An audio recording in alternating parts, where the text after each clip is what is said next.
Welcome to another episode of Unleashing the Future of Work, a guide podcast live.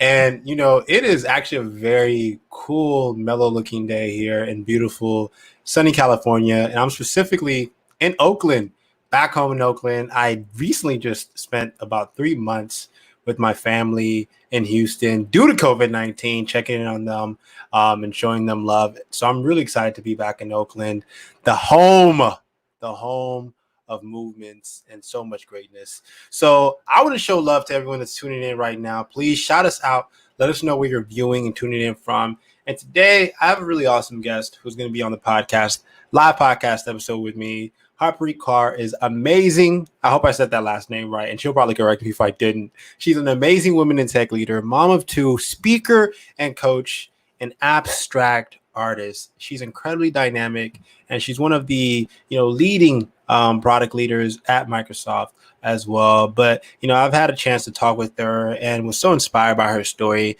and all of the amazing things that she's doing to create a movement. So we're going to be touching on a lot of things happening in the world right now, specifically her story. And I think what we can all do to create more inclusive cultures, but also be the change that we want to see.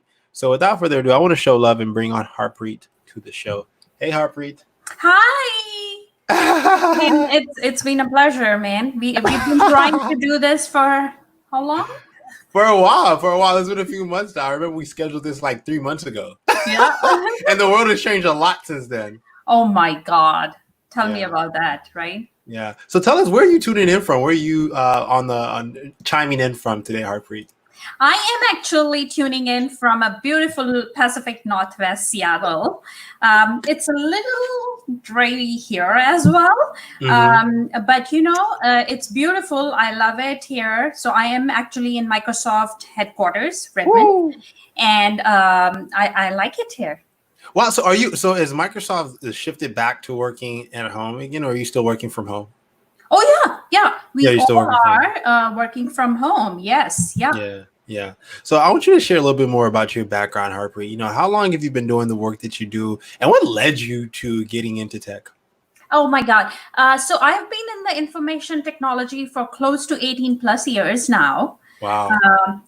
And I love technology, actually more so now than what I started back. And going back to my story, started from a very, very meager family, kind of a low middle class family. And I grew up in a very small town in India.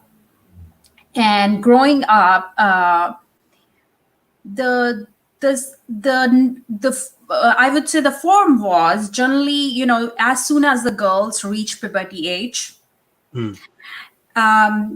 if they want to study, graduation was kind of the thing, and then get them married. Wow. That's kind of the thing, right? My parents the society focus was always, oh my God, your girl is going to be 20, 21, get her married. My parents, on the other side, they always wanted us to be educated. And I was the one who was always pushing, no, please, I want to do something in life. And my mom was a homemaker. So I did see her, always taking care of us.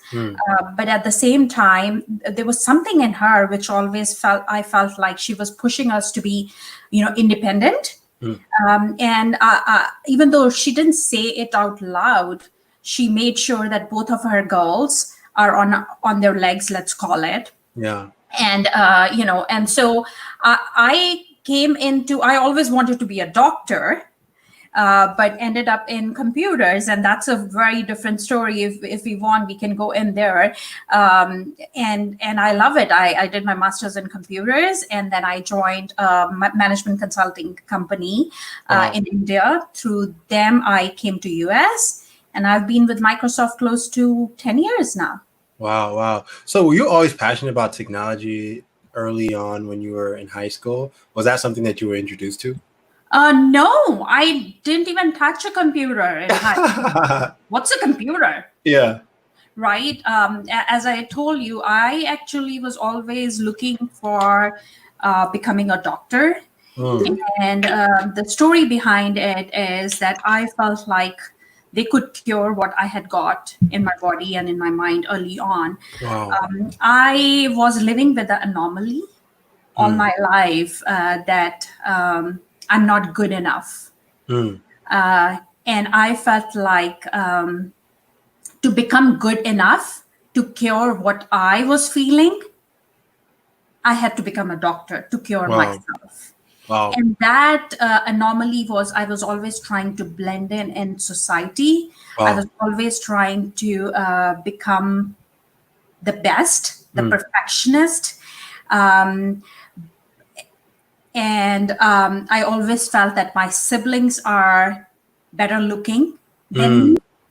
I always felt like the society was always looking at me that she's not uh, clear or fair skinned, which is a pretty big thing in India, frankly, Mm. still, that girls need to be really kind of light skinned. Actually, can you imagine there is a moisturizer or a lotion in India, which is called, and it's called Fair and Lovely.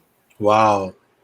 And so I was always trying to blend in, and I tell when I tell my story, I said I became such a good chameleon Mm. that I knew when and where to blend in. Mm. And so, my story to computers was a totally different, because I flunked the exam of, and I did not become a doctor. And so my father's like, and I was literally crying for 2 days straight when I couldn't pass the exam for the pre-med, or what you call it here.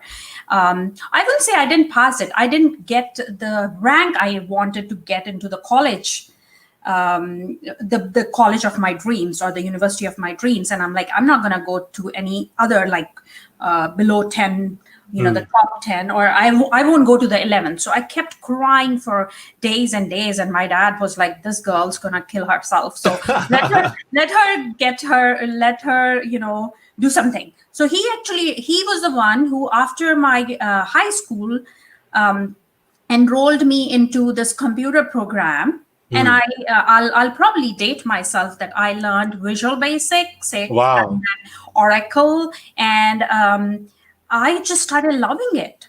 I felt like I could do things where I don't have to speak, Yeah. but I was, working on multiple things. So I think it kind of clicked in the other side of the brain, and Yeah. I was like, no stopping. And so from there, I changed my curriculum. I did my computers, all the prereqs required, and I'm a master's in computers now. Wow. Wow. Yeah. That is, it's so interesting, right? Because did you ever expect that where you're at now would be where you were going, like back in the day? I mean, initially you said you wanted to be a doctor, right? And similar to you, I actually wanted to be a doctor too when I was younger. I was set on being this cardiologist, but now I work in tech. I build products. I do software, and I wouldn't imagine my life in any way, right? Like building software is what I love to do because it's a creative discipline for me, and it Yeah. actually like goes back to something that when I was younger I just loved doing, right? And I didn't like, it's not being a doctor, because being a doctor is a completely different ball game, but I find the same passion and curiosity in it. So would you have did you ever see this coming? I didn't, and I will say, as you said, I I I feel like that was a time where I was putting a lot of emphasis on what I wanted to do for myself, Wow. versus now, I have the utmost respect for doctors, Yeah. right? But that just, if you ask me right now, Harpreet, would you change anything? No, I Yeah. would not. I feel like even in computers, right? Like, initially, for 3-4 years, I did coding. Yeah. I was a software engineer, but quickly found out that that's not a trait I feel like I want to grow in. So even in Mm. computers, people think like, yes, STEM, right? I'm still in STEM. I'm still in computers, in the technology. But you find yourself as you grow in the industry. So for a few years I was that, and then I said, Harpreet, people were giving me feedback. You're very good in visual decisions. You're very good in, thinking ahead. And so I moved myself into business intelligence. So I became, from a software engineer, I became a business intelligence lead, a reporting person, which was very visual. And then people started telling me, Harpreet, you're really good at pitching, at business stuff, right? So I actually changed myself, still in the technology industry, to go into program management and product management. So I think even over the years, you find yourself. And if you, the question which I won't change anything. Yeah. I think I always keep the learner mindset. Yes. Versus, I know it all. Even today, when I lead the teams, when I talk to my team members, I'm always learning. It's a two-way learning. There is so much to learn in this world, be it in technology, be it across, right? And if you say that you're enough, I think that was a wrong thing which I had in my mind that time. So that changed, and I'm always learning. Interestingly enough, the faith I belong to, Sikh, that means learner. Wow. Right? So it's a pretty good connection. Yeah. Always learning. Yeah. And so let me ask you, because, you're really dynamic. You're also a mother of two, as well as, a technology leader. How do you balance both? I don't have it all. If somebody tells you they have it all, Figure it out. Please tell me. I would like to talk to them. It's a everyday. Again, won't call it a struggle. It's an everyday balance. It's a work-life integration versus work-life balance. There are times when their mama is working 12 to 14 to 16 hours. And there are times when everything is shut and right. So I think having that mutual partnership with your better half and with your kids as well, that's the way I do it. And every day, when we were all in the pre-COVID situation, it was always like, my dear husband, is this week, are you taking care of the kids or me? Right. So we kind of look at our schedules and we figure it out. So every day is a new day. And that's how I take it. I do plan ahead for bigger events, but, try to balance it. Who's taking the kids for taekwondo? Who's taking the kids there? So it's a mutual partnership. And I won't call it division of labor or something. People use that term as well. I call it mutual partnership. And I don't have it all. If somebody tells you that they have it all, then that's great. Troubling. I'm still on the journey again, right? Like I'm trying to be a good mama. I'm trying to be a good leader, but I'm still on a journey. And that's where, again, keeping that learner mindset. Today, I may not have done it right, then I learn from it. And then I say, okay, kiddo, I'll do it better. I learned so much from my kids. Yeah. So much. It's a learner mindset. And I think, similar to you, it's something that I embrace as well, right? If you're always curious, always seeking information within relationships, and it's one of the big virtues for us at Guide is that seek knowledge from relationships, right? And that's it, and it's infinite, right? And as you do that, you'll continue to grow and get better every single day. I want to show love to Justin really quickly. Always pick the learner mindset, always learning, so true, two-way learning. He also mentioned earlier, I feel you, the I'm not good enough. I feel like that all the time. Thanks for sharing. I appreciate the vulnerability.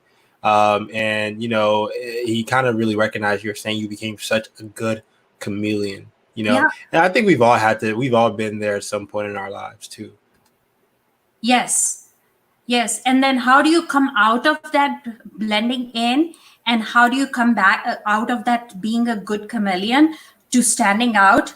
That's a totally different finding yourself, finding your superpowers, which took me close to 20, 25 years to find that. Again, I'm aging up. I'm not going to tell my generation, guys. I'm a Gen X. I'm a millennial. I don't care. As long as you're young at heart. I want to ask you, what would you consider your superpower to be? My superpower is, and I think we are connected on LinkedIn. Why blend in when you're born to stand out? Yeah. And each one of you can stand out. And so I feel like standing out is one of that. And then always trying to find goodness and giving back is another one. Be it technical giving back, be it your experiences, right? And be it bringing other people along. Those are some of the superpowers I feel like I have. People have actually, if I have to get on the other side and say what other people think my superpowers are, they call me as connective glue and chaos wrangler. I love it. I love it. Chaos wrangler is a one which I have got pretty much all my life. The chaos wrangler. And that's a big part of being a product manager and a product leader. Yeah. So bringing clarity, right? Mm-hmm. Defining success and generating that energy. Those are our big three pillars at Microsoft as well. So, and I feel like if I'm able to do that, then I'm able to bring people diverse perspectives along and show them success in a way, in a servant leader kind of way versus me taking over that I did it. Yeah. I love it. So I want you to share a little bit about, there's been a lot going on in the world, from Black Lives Matter protests to riots, and it's due to the continued killing of people of color. And the other day, just earlier today, I read that there's been another shooting in Atlanta in terms of another Black man that was shot. I know it was on your heart earlier before we started, for you to share a little bit about, how have you been feeling about that? What do you think we should be doing as a world to move beyond where we're at now? Let me be very, very open and candid here. Yeah. As you know, I mentor a lot and I coach as well. Two of my mentees are Black. I have a hunch to call African American. Let's stand out. I'm brown. They're Black. That's fine. No. I don't have to call myself. Yes, I can call myself Asian minority. Blah blah blah. I can add all the adjectives.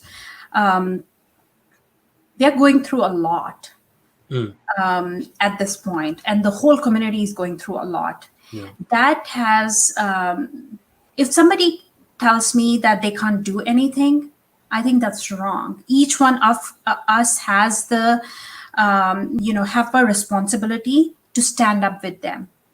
Even if I'm not part of that community, I am. Yeah. I'm connected. They are my brothers, they are my sisters, they are my family. Yeah. So if people ask me, what can you do? You can do three things at least. You can acknowledge that there is a systemic racism in this world. Very Acknowledge it on your social. Stand with them. You can affirm. You can say, I'm going to share your stories. I am with you. I will stand with you. Be it protest, be it silently, however you're doing it. And then act. There's so many ways we can act. You can volunteer. You can donate. You can mentor. You can coach. When you're hiring, guess what? Don't put that diversity and inclusion just as a checkbox. Yeah. This has happened to me, Tim. Like I am sometimes called for an interview. I can give specific answers, examples as well. That domestic candidate, call Harpreet. She's a woman. She's a minority. She's a different looking woman, right? Checkbox. And then I do great. And then in the end, it goes to a white male or a female, whatever it is, but not a diversity candidate. So they've checked the box. So I have taken a commitment that I will advocate, I will mentor, I will coach, I will stand up, right? I will donate. And when I'm hiring, I will make sure that it's not check the box and it goes to the right candidate. It may not be. Let's be careful. Let's be open. If that person, that Black person, was not up to the mark for, that's okay.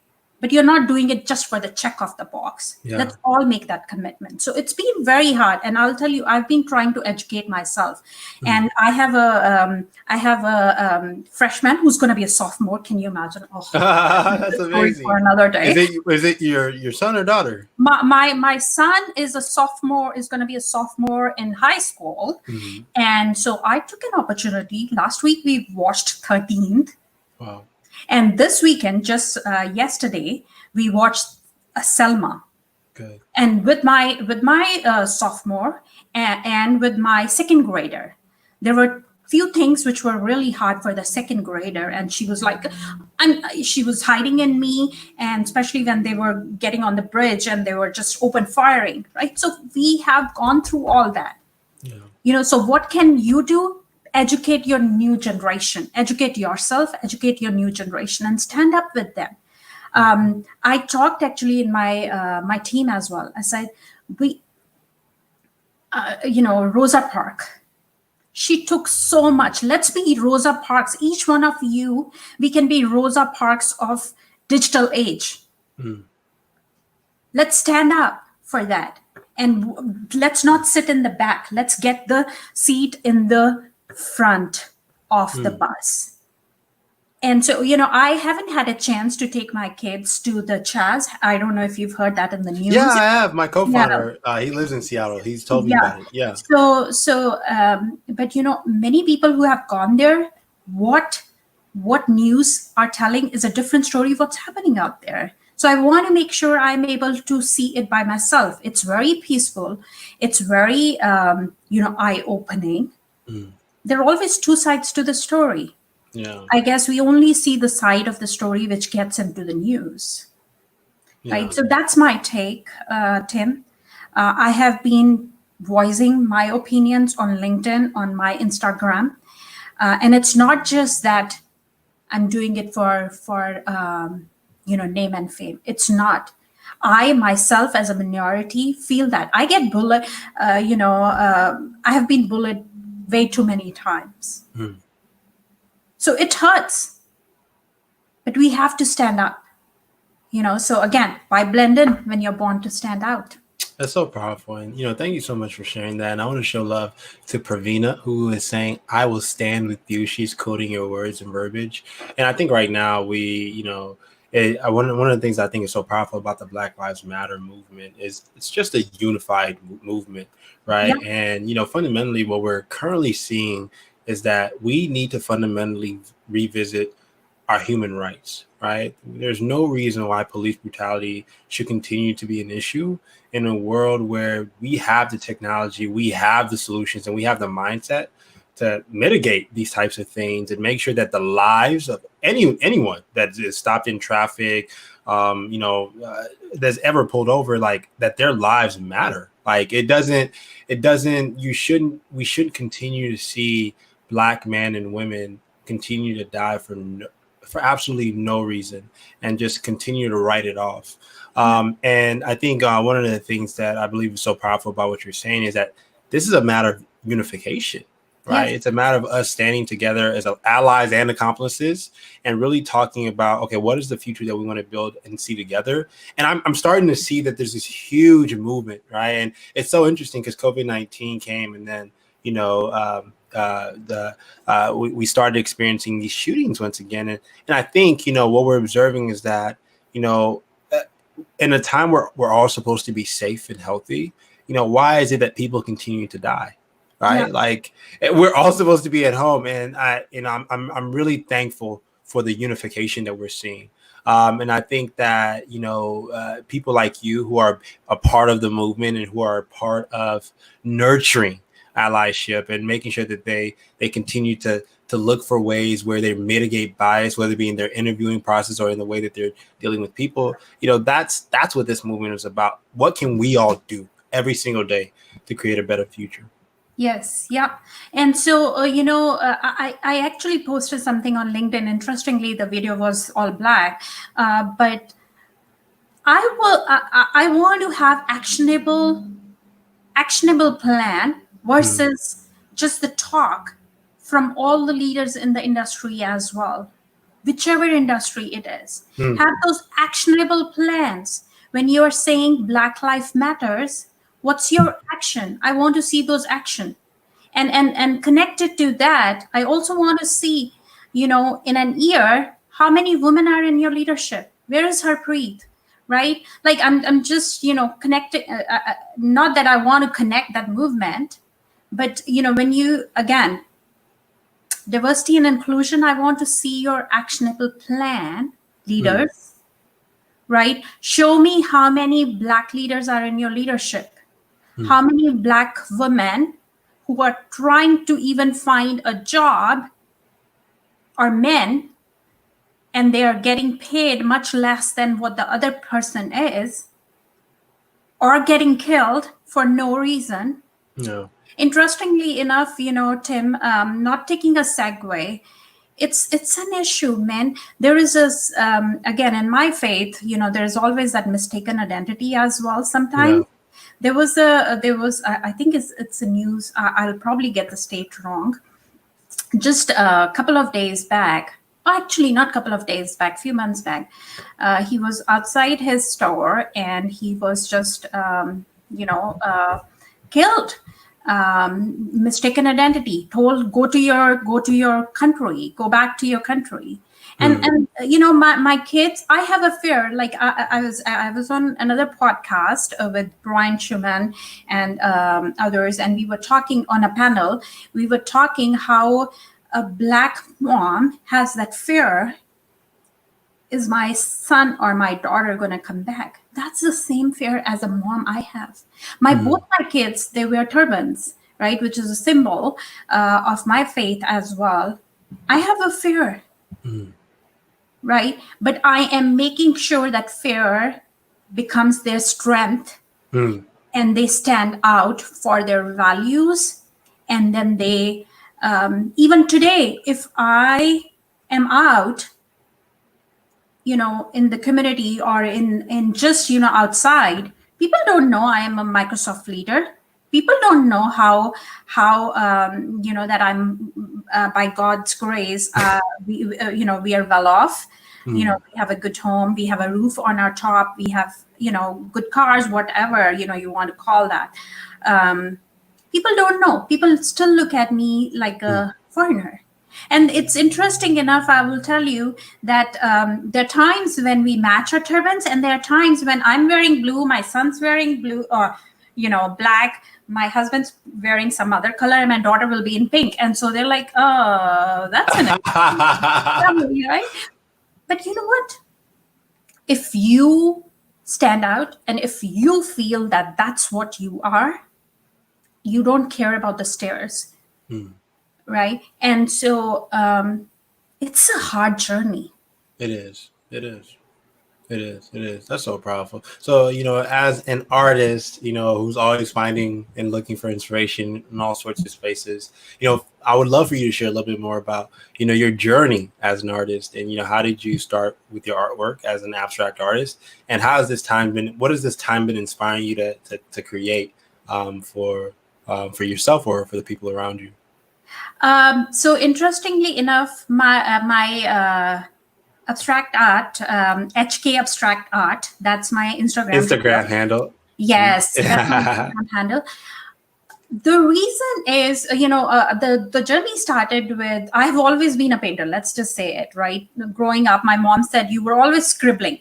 Like as you were listening to, watching something, or you were doing, when you were done your homework, or in the class also, my notebooks would be filled with the notes.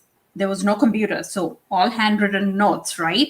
And so on the side of the page, there were always flowers or something or the other. I was always scribbling them. So I always felt like there was that painting thing inside me, but then life happened. Right. And so the life happened. And then a few years back, I went back to doing painting, and my son actually was the one who pushed me. And he said, Mom, you're too good to keep it to yourself. You need to show it to the world. And he was the one who put he started my Instagram, and I started posting on it. And oh my god, it just not that I have too many followers, because I'm not doing a lot of, I would say I should do more marketing, but by the word, by Always the be word doing of, marketing. but by the word of the mouth, I've got good commissions. Mm, And I mostly do abstract. When I say abstract, it's whatever is in my head. I just put that my thoughts in there.